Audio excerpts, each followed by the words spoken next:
So my advice to y'all is really just try to focus on the fact that if you do have any type of limiting beliefs or any type of fears, they probably were caused like years ago, maybe even as a child, and you don't even know why. And the reason is because like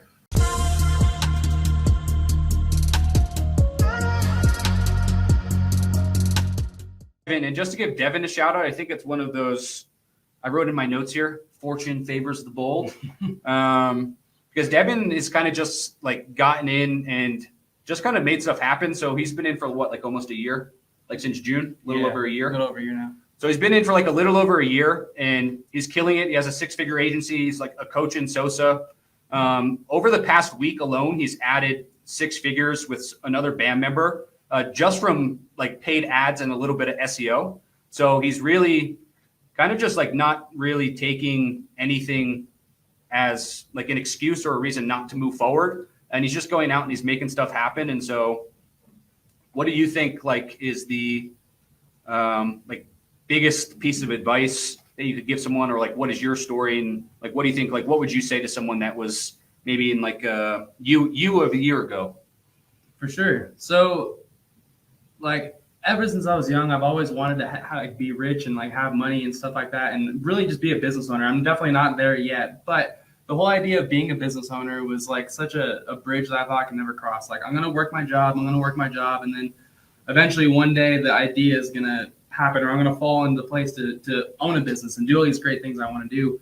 But that day never really comes. And what I realized is that like a lot of the stuff was fear. You know, like I've been in sales since I was 18 years old, and I've always liked to be at the top of the leaderboards. But as far as like setting new records or like company records nationwide, I never really shot for that kind of stuff. I was happy with like being mediocre and just beating my office, because those huge numbers, I was like, there's no way I could possibly do that.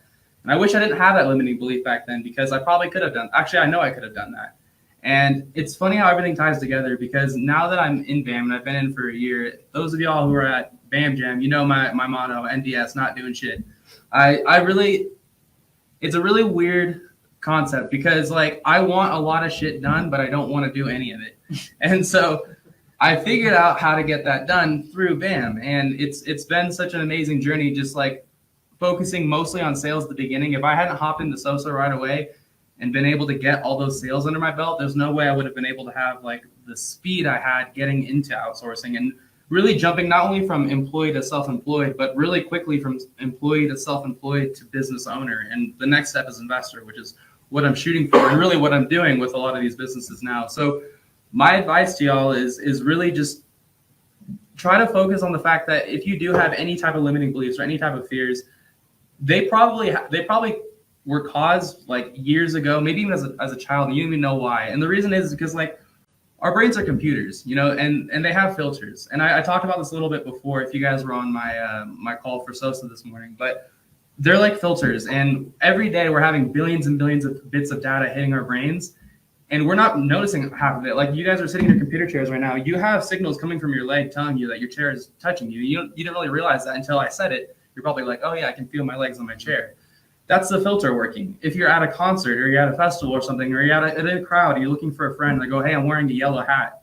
You're scanning that crowd for a yellow hat. You're not seeing faces. You're not seeing anything like that. And the reason why our brains do that is for ease. We can't just analyze that all the time. But with that filtration system also comes like safety precautions and limiting beliefs. And so what I want to talk like really quickly about is they can be helpful in a lot of ways, but they can also hold us back. And when you think big, you start to make those filters work for you, because all the paths that are in front of you to get to your dreams, they're always there. The messages are always being blasted at your brain. The opportunities are in front of you every single day, but you're not seeing them. And the reason you're not seeing them is because you're not looking for them. And the reason you're not looking for them is because your brain is not focused on that.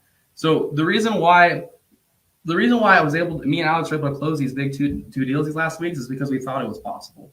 At the beginning of Sosa, I set a goal as $200,000 as my sale goal. And it was like, I didn't know if I could do it. I was like, I even said at the beginning, hey, if I put it as a goal, it's going to happen. But I really didn't have a plan to get it done. I just put it on my vision board and it was in front of me all the time. And we made that happen right at the end with 2 sales. So think big, believe that you can really be big, and you will become big. It all starts with that first step mindset.